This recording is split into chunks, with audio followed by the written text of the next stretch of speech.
What is AirDXB? I set the business up, no one knew what it was. It hasn't been easy.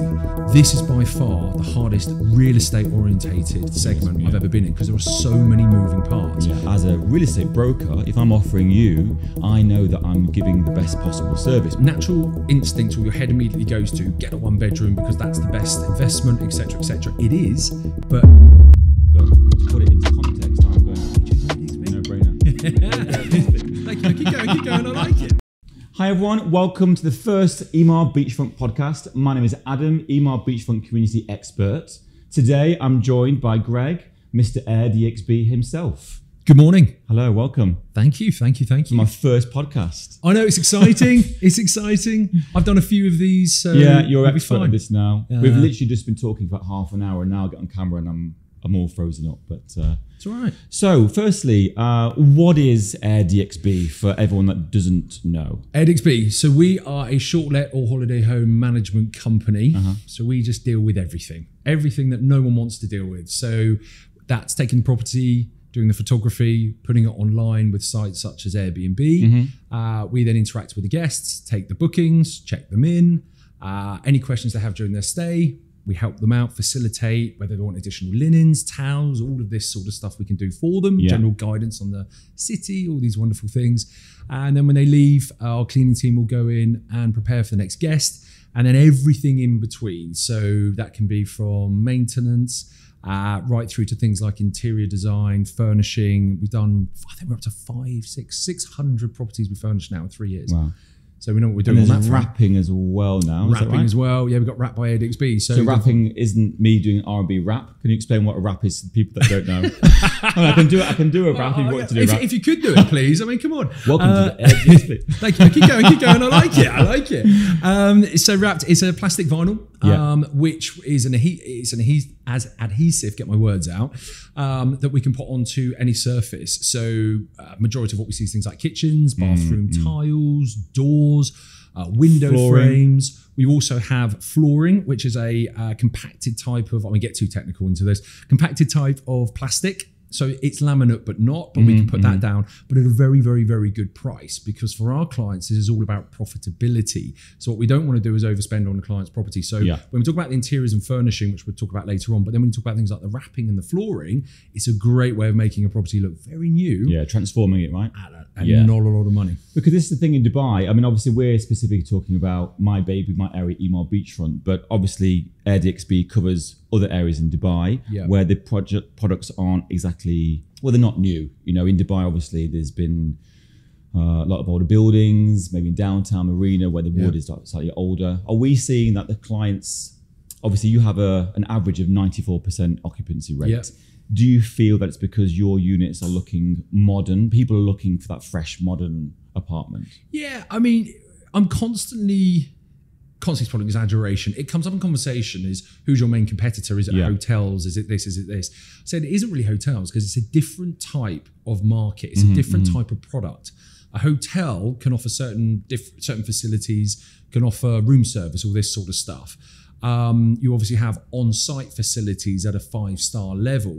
Now, what is very interesting about the Dubai market is that when you look at property, it is quite similar, matching DNA. You have swimming pools, you have gyms, unlike the West, let's say. So when we have people that want to check into it, they want to feel and see something new, something modern, even though they're wanting to move away from that hotel style. So from our perspective, yes, they do want something which is up together. So this is why we've tirelessly worked, and we're still rejigging how we present properties, the interior design, the wrapping that we're talking about. How can you make something look new without spending an awful lot of money, because the profitability, as I just said. When we look at Dubai, it's not old, and you've just said that. You know, you look at these older properties. I mean, I do it. I mean, we all do it. Right? Exactly. Compare that to the West. You're talking about stuff from the 1960s that people are talking about dating. But yes, there's a lot of brown woods and things like that. We can lighten that up.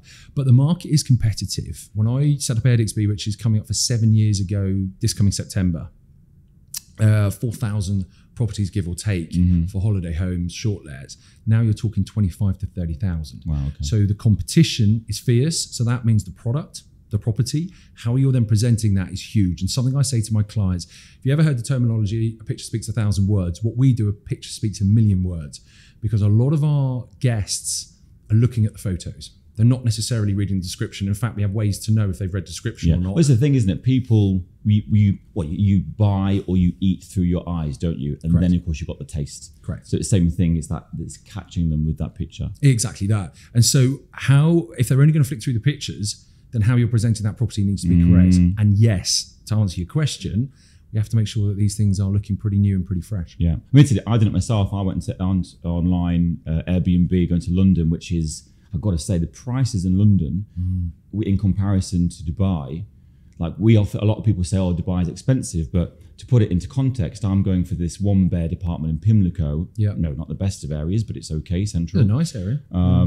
Apartment's nice, nowhere near as modern as what Emaar Beach, for example, is. Obviously, you don't get the beach, you don't get the views, you don't get the pools. Works out at 2,500, almost 2,000 dirhams a night for one bed.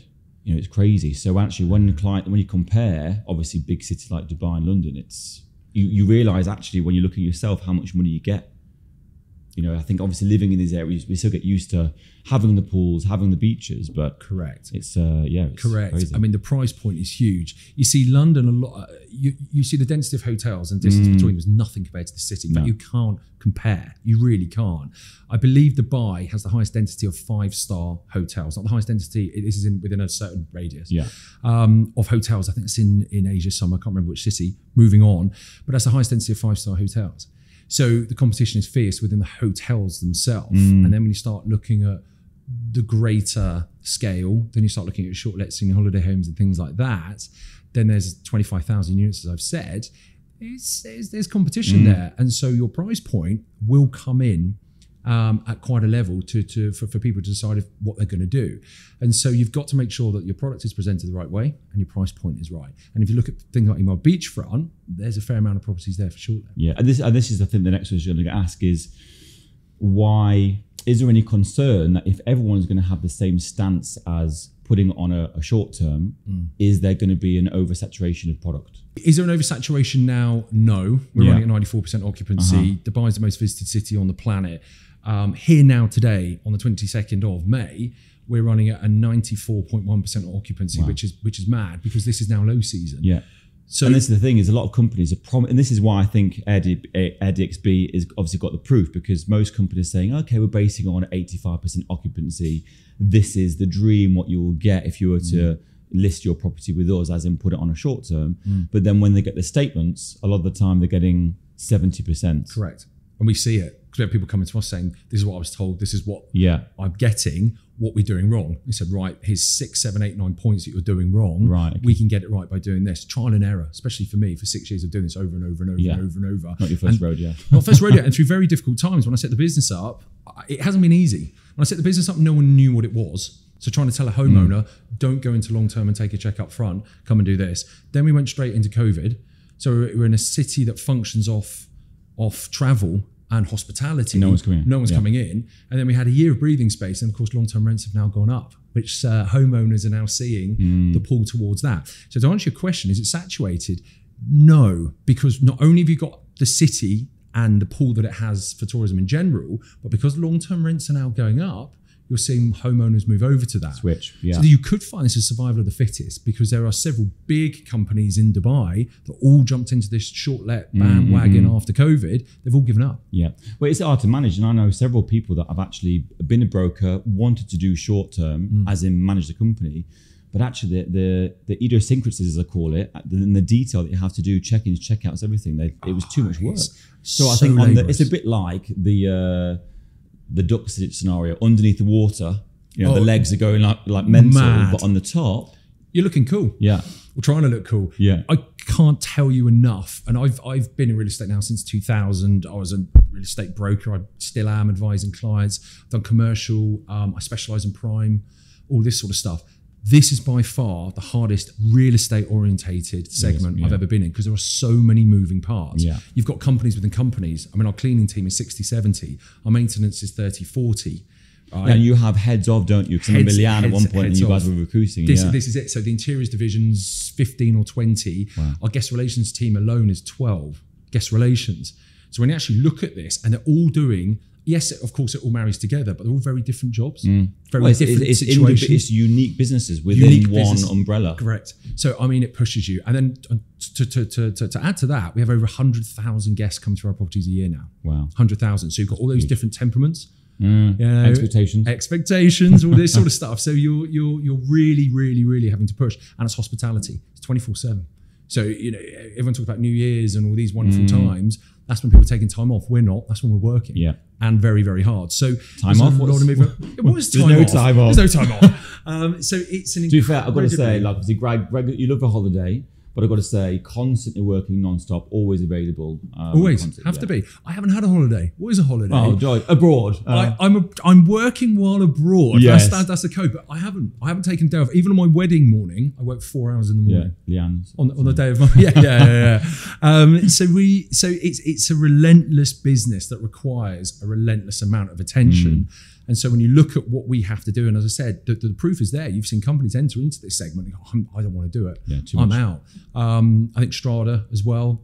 Strada are sticking to their guns and perform incredibly well as brokers, but Strada and AirDXB work together, and they've said, well, you can deal with the short-let side of us because we want to stay focused, which is absolutely right. And I'm a firm believer of having experts within their fields is rather than trying to do something substandard, and this is why we partner with AirDXB, is experts within their field. Yeah.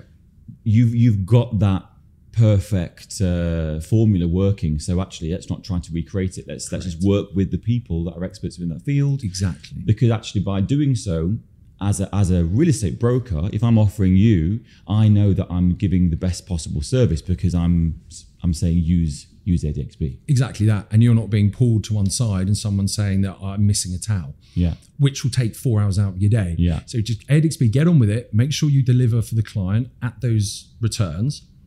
And then that client will come back and buy more. Yeah, exactly. That's the plan, isn't it?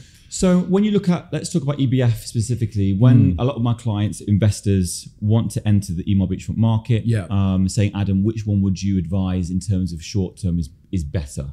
Obviously, I could give you the answer because I kind of know, but automatically, obviously, on Emaar Beachfront, you've got 1 beds right through to penthouses and townhouses. So from your experience, if an investor's looking at this, what would you suggest that they would purchase? Untapped market, right up till about a year ago, was 2-bedroom plus. Yeah. Reason why? Natural instinct, or your head immediately goes to get a 1-bedroom because that's the best investment, etc., etc. It is, but you have a lot of competition. Studios are your cheap entry point. I'm just talking generally. I know there aren't any on Emaar Beachfront, are there? No. The problem is when you go into low season, prices drop, but people's disposable income doesn't. So they're like, I don't want a studio. I can afford a 1-bed. But families is a huge one that's coming to Dubai. Dubai has changed as a city, a lot more family friendly. Families love a short let property, kitchen facilities, a large space with a TV. The kids can go in that direction. You can go in the opposite. Can go to sleep, you can go, Correct. If you look at hotel rooms, you have 3 separate rooms. Here you're all within 4 walls, if you see what I mean. So it was an untapped market, was 2-bedroom plus, because these families were coming and they're saying, well, where's the stock? And Emaar Beachfront, we've got several 2-3 beds on there doing incredibly well. And of course, as we know, Emaar Beachfront, you've got the private beaches, so family friendly. That I would always push anyone towards. And when we look at Emaar Beachfront, because of things like the beach, it is attracting that family. I would say go into that market. Still now, it's not as desperate as it was before because there wasn't much of it because everyone just focused on the ones in studios. More has come into the market, but not by any means enough to deal with the level of demand. So I would say go for 2-bedroom plus because you're then appealing to the family. And also, just as we said, when you go into low season, people's disposable income stays high, but rates drop. But you still get the beds. And the amount of people we have now saying, I'm coming in for a month because we see a lot of long-term bookings of low season. We want more square footage. Well, interesting you say that. So what the next question was going to be, I think, a lot of what I say to a lot of my clients is when we say short term, I think people think of back in the day when it was a weekend. But what I explain to a lot of my clients when I'm doing a viewing or looking at kind of investment portfolio is short term is opens up to a lot of expats. Obviously, Dubai, we're getting a lot of people, whether it's digital nomads, as I call them, crypto guys. Now, they obviously wouldn't want to get a residency or wouldn't want to get a long-term tenancy. You can't get a tenancy without getting a visa. So what I'm seeing, especially on EBF, Emaar Beachfront, is people moving to Dubai for 6 months, then going out. So digital nomads, my friends, go to Bali, then they go here. short term, as we call it, is the only solution for them, because they don't want to stay in a hotel, because actually who wants to stay in a hotel for 6 months? So that's the only solution. So are you seeing, obviously what you said before about the longer bookings, longer stay? I think when people think of short term, because I don't call it a holiday homes, because for me, I don't. Then we automatically think a holiday and therefore a week. It's holiday makers. Yes. I've seen it in this city as well. You got 130, 140 different nationalities in Dubai. People's interpretation is different. Stick to short term, because short term covers everything. So short term to us, we've made this up. I'm not saying this is how it is, but this is how AirDXB looks at it. Short term is anything up to 30 days. Mid-term is then 30 days up to pretty much 364 days. Because when you hit 365, it's then long term and you come under DLD. So Dubai Land Department, where we operate under the DTCM, Dubai Tourism Commerce Marketing.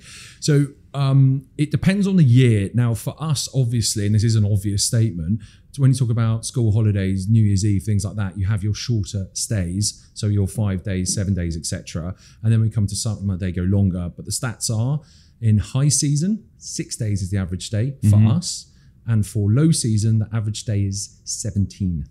Wow. So just increases out. Yeah. So you are absolutely right in what you're saying. And I think also the change that Dubai has seen with respect to everyone wanting to live here, there's a lot of people coming in, where shall I live? So I'll take this place as a stopgap to work out, do I want to be here or here? Short let is just offering so much flexibility. That's the key word here. Yeah. And it goes back to what you're saying with your clients for Emaar Beachfront. They're going to shoot off to another country. A hotel room is going to be too small for the duration of the trip. It fits very well. It's perfect. And that's why you got to get the furnishing right. And this is the thing, isn't it? It's all about a product, because a lot of my clients, it's the same for when clients want to sell their property. They come to me and say it's not selling, but actually the first thing I would do is obviously inspect the property. 9 times out of 10, it's furnished, but to a maybe not a standard that everyone would expect, or there's lots of personal touches. And I think this is where a lot of people go wrong. And this is why I think Leanne was saying that of your properties which you have, which then are furnished, then if a client wants to resell, I think she said there was a stat that said that they've sold for higher than maybe the rest of the market because they're furnished so well. Yeah, and when we rent them, yes, our figures are you'll get 31% more return if we furnish it versus an owner. Yeah. All right. When you come around to selling it, the beauty of it is you're effectively staging the property. And then when the next buyer comes in, whether he gets rid of the furniture, brings his own in, lives with it, whatever he wants to do, but you're presenting, this is a broker, you're presenting the property in its best possible form. You're showing where the beds can go, where the TVs can go. Well, you're just taking the thinking out of it, aren't you? Because this is the thing is, correct. Emaar Beachfront especially, ceiling's super high, room dimensions are what you'd expect from a new build, but it's like anything else. Until it's furnished, people actually can't picture it. Correct. So when you guys go in and furnish it exactly as what they might, because if they're looking for investment, actually it's even better, because if you guys have gone in, done the hard work, as a second buyer, if they want to purchase it, it's done. And of course the contract that you would already got in place, you could just roll on. So it's... And that works. One of our investors walked into an unfurnished and a furnished, and he went for the furnished. It was furnished by us. And he said, I'll just go for that because look at it. It's a one-stop shop, isn't it? It's a one-stop shop. Get on with it. And if this market is going to get more competitive, if prices have hit, as we were just chatting about, hit the ceiling, expectations are too high for where the market is, you've got to show that property in the best possible light. Showing a well-furnished property versus an empty one with cockroaches in the corner with no AC on.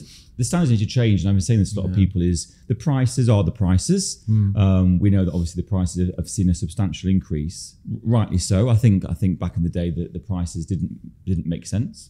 But I think, no longer can people expect to get the same results, like you said, by not actually staging your property or making it look premium, because for me, it downgrades the property. Let me ask you a question. I know it's your podcast. Has the market temperament changed, let's say, in the last year or two? Are people being, because I saw deals going through, people weren't even viewing it, I'll buy that, I'll jump on that bandwagon and go. Here now today, are people being more cautious? Yeah, so I think obviously the market has changed substantially compared to the beginning of 2022. Example, we all know what happened back then.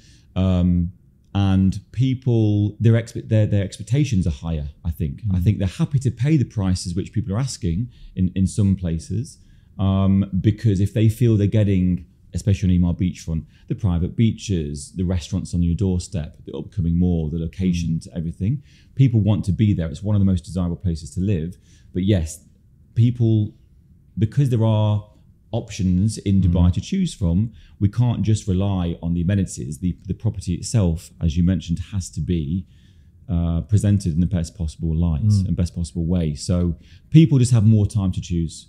Yeah. And I think if you can present it, as we mentioned, in the best possible light, make it perfect, then of course naturally they're going to be aiming towards yours. But versus one next door that may be, and of course for you for marketing. So from taking the photos, putting it online, well presented, versus that's the first thing, room. Isn't it? Yeah. I say real estate, and I suppose it's similar to ours. It's back in the, like a retail. It's a store, isn't it? You present your windows, which is the pictures on your portals, the best possible light. Exactly. As soon as you get them in, that's your main job done, isn't it? Yeah, agreed. No, absolutely. So, lastly, but by no means least, looking into the camera, Greg, sorry. There are a lot of holiday homes available, or to choose from.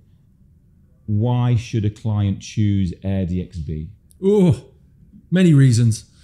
But I'll give you 3 of the USPs that we offer. So the homeowners get paid directly by the booking platform. Okay. So a lot of the companies, well, every company I've ever come across globally, they'll take the full booking amount, and then they'll send a summary and the money to the owner at the end of the month, whenever that may be, on time, not on time. Yeah. Our owners get their money, their net money, within 48 business hours, so 2 working days from the guest check-in. Wow. So have a consistent cash flow. Okay, so actually getting it throughout the entire year. No, for each guest check-in. So if they check in for 3 days or they check in for 2 months, when that guest checks in on their second working day that guest is in, the money is sent directly into our client's account. So we don't touch clients' money. It's directly into their account. Our fee is taken from that, so portions, and this is all done through the wonderful world of tech, and that comes straight to us. So owners get paid directly, and they get paid quickly. They don't have to wait for their money. Second point is only a 30-day notice. We've got nothing to hide. Market temperatures change, of course, with long-term, people are shifting over to that way. But right up till about 5 years ago, we'd lost 6 properties in 5 years. Over 5 years, so up to about 2 years ago, beg your pardon, we lost 6 properties, that is it. So I pulled back this notice period to only 30 days. Majority of competition is 60 to 90.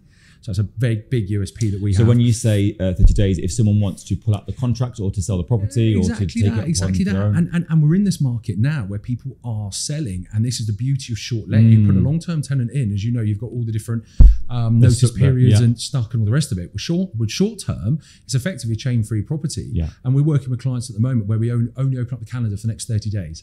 Because they're trying to sell it. And then once they get the buyer in, 30-day notice, walk away. You know, we work with people. We've got nothing to hide. Big one for us is we are a 94% occupancy agency. We've been doing this now, coming for 7 years, as I've said. We've never gone below that over the period of a year. So we are an agency that performs relentlessly, consistently. I'm very much a man of less is more, keep it simple, 2, 3, 4 steps. Don't over analyze, don't do this, don't do that. And that's how we've managed to retain such a high occupancy level. So when you look at owners getting paid directly, flexibility to come in and out, and also a performing agent that's delivering at a high occupancy, that's why you choose AirDXB. No brainer. There you go, everyone. You heard it from the man himself. Well, thank you very much. Thank you for joining me on my first podcast. Thank you. Thank you for being easy on me. You did really well. Thank you very much for watching. Click like and subscribe, and I'll see you again next time. Bye, guys. Wonderful. Thank you, everyone. Thank you. Bye-bye.